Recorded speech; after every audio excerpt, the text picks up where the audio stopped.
Assalamualaikum warahmatullahi wabarakatuh. Salam rahayu. Halo dulur, mudah-mudahan dimanapun Anda berada selalu dalam perlindungan Tuhan Yang Maha Esa. Dimudah lancarkan rezekinya, aktivitasnya, sehat selalu dan diberikan umur yang panjang. Amin. Di video kali ini saya akan membahas tentang penyebab orang sulit kaya ya. Ini miturut paribasan unen-unen Jawa. Monggo disimak dulur, barangkali sikap kita ini salah satunya ada di yang saya sebutkan ya. Dan mudah-mudahan ini bisa bermanfaat juga memotivasi Anda untuk lebih baik lagi. Wilujeng rahayu, sugeng midhangetaken.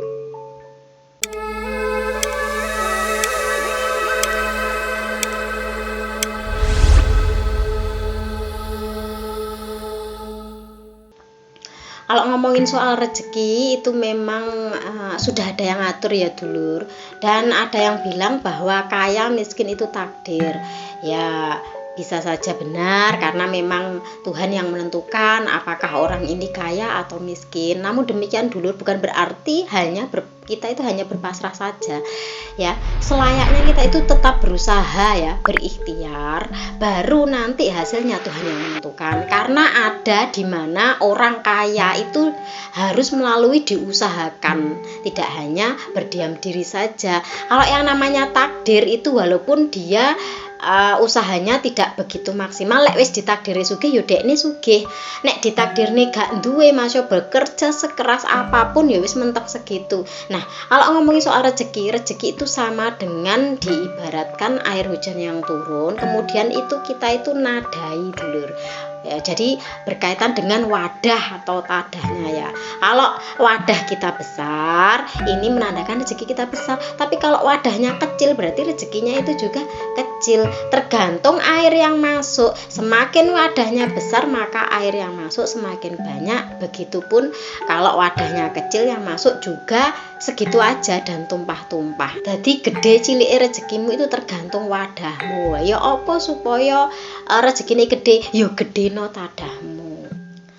Berikut ini adalah penyebab sulit kaya. Ini berkaitan dengan kebiasaan yang kadang tanpa kita sadari ya dulur. Jadi mari kita koreksi diri, apakah kita salah satunya seperti itu ya. Yang pertama adalah bergaul dengan teman yang tidak baik, maka akan ketularan tidak baik pula. Circlemu itu mempengaruhimu dulur. Seperti apa temanmu, maka seperti itu juga kamu. Karena dalam lingkaran pertemanan itu akan bisa berdampak pada sifat, sikap, kecerdasan, dan masa depan yang ada di lingkaran tersebut. Paribasane sanding kebo gupak. Nah, ini penting sekali dulur, bahwa pertemanan itu sangat berpengaruh pada masa depan kita atau berpengaruh pada kehidupan kita. Berikutnya yang kedua, mengandalkan sesuatu yang tidak pasti atau belum pasti ya. Nah, ini juga penyebab sulit kaya. Kenapa? Karena jaga nih, paribasane jaga nih ndobloro. Sesuatu yang tidak pasti wis diarep-arep diangen-angen. Contoh nih, Anda totoan berharap lek menangku sugih. Padahal kan belum pasti ya. Bisa juga Anda saat itu menang dan Anda menjadi kaya, tapi itu tidak akan berlangsung lama dulur. Karena kebiasaan seperti itu, seneng mengandalkan sesuatu yang tidak pasti, itu akan seterusnya seperti itu kalau tidak menyadari.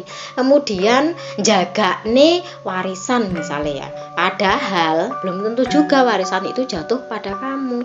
Nah, sesuatu ya, sikap yang selalu jaga nih itu akan membuat seseorang itu tidak akan berkembang. Dan ini adalah salah satu sikap penyebab sulit kaya. Berikutnya yang ketiga, mudah tergiur dengan sesuatu yang nampak bagus dan cepat berubah pikiran. Contohnya, Anda sudah benar bekerja sesuai dengan bakat dan kemampuan Anda, tapi hanya karena melihat teman Anda lebih sukses, terus Anda ikut-ikutan. Karena memang terlihatnya itu rumput tetangga lebih hijau ya. Ya pada akhirnya karena ikut-ikutan tadi, padahal bukan di bidang Anda, bukan keahlian Anda, itu yang menyebabkan Anda sulit kaya. Nah, ini sama seperti wejangannya Mbah Yai Semar ya dulur. Ojo milik barang kang melok, ojo mangro mundak kendu. Nah, ini mengingatkan, falsafah Jawa ini mengingatkan kita ya dulur, supaya kita ini memiliki pendirian yang teguh. Karena orang yang plan gampang mudah tergiur dengan sesuatu yang menurutnya lebih bagus, itu akan menyebabkan dia itu sulit untuk fokus, sulit untuk berkembang, dan tentunya sulit untuk untuk meraih impiannya sendiri. Nah, jadi harus punya pendirian teguh. Kalau Anda sudah memiliki bakat yang sesuai dengan Anda, sekiranya itu ditekuni, dijalani, nanti waktu yang akan menjawabnya kesuksesan Anda. Faktor penyebab sulit kaya berikutnya nih ya, yang keempat adalah suka meminta-minta tapi sulit memberi. Nah dulur, kalau pengen kaya itu jangan pelit ya, tapi sukalah memberi. Memberi itu tidak hanya berupa uang dulur, kalau rezeki Anda berlebih oke lah ya, tapi kalau Anda keadaannya memang pas-pasan, memberi atau sedekah itu bisa berupa pikiran, tenaga, pengetahuan Anda ya, pada orang yang membutuhkan nggih. Dan ingat dulur, utamakan dulu ya, kalau memberi itu ke orang tua dan saudara-saudaranya dulu. Ojo sampai sama orang lain royal, sama orang lain gak isanan, apian, tapi sama orang tua sendiri pelit, sama saudara sendiri pelit. Ini yang menjadikan Anda menghambat untuk menjadi orang kaya. Nanti walaupun kaya, yang ada itu kurang terus saja. Penyebab sulit kaya berikutnya adalah belum pandai bekerja tapi keinginannya sudah macam-macam. Ini paribasane Jawa, durung becus keselak besus. Nah, wong nyambet gawe cek tas, bekerja masih baru dan gaji belum seberapa, tapi keinginannya sudah muluk-muluk, pengen beli ini, pengen beli itu. Nah, ini yang menyebabkan Anda sulit untuk meraih level menjadi orang yang kaya.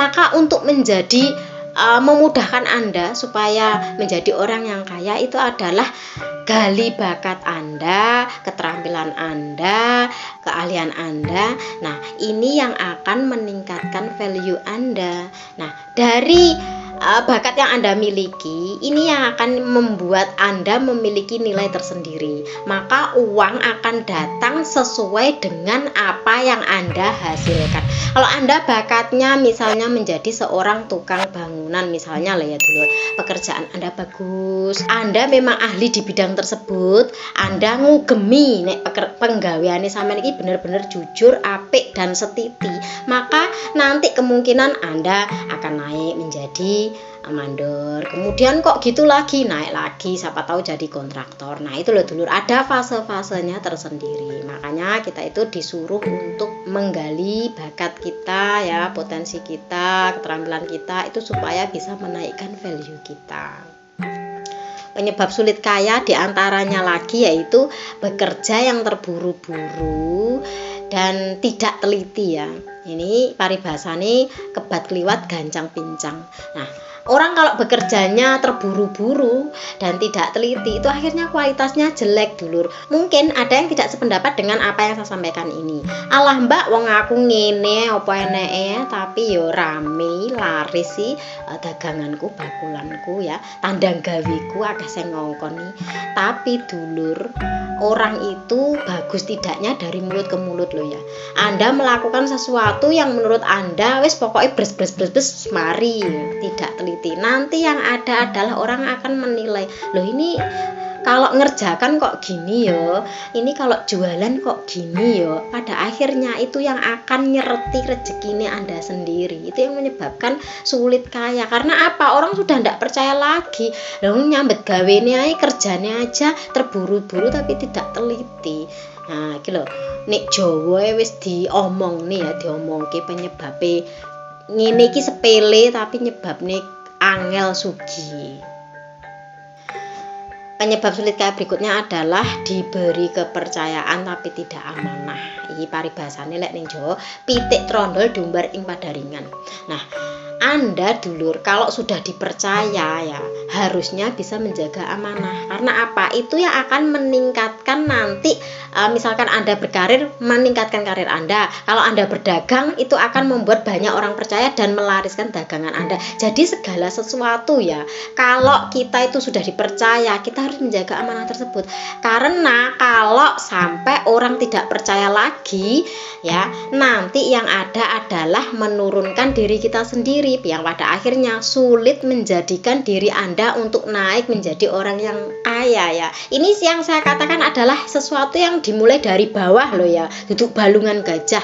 Wis balungan gajah ra kena diomong dulur. Beda ini ya. Saya menceritakan sesuatu yang dimulai dari bawah. Jadi ketika Anda sudah mendapatkan kepercayaan, maka jaga kepercayaan tersebut. Ojo koyok pitik trondol dumbar ing padaringan.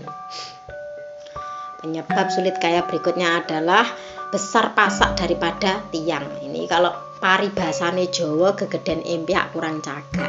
Apa-apa dipingini, apa-apa karepe dituku, tapi tidak melihat kondisi diri, tidak melihat gajine sak piro, pendapatane sak piro, masukane sak piro. Contohnya gaji misalkan 1 juta untuk pertama ya misalkan ya.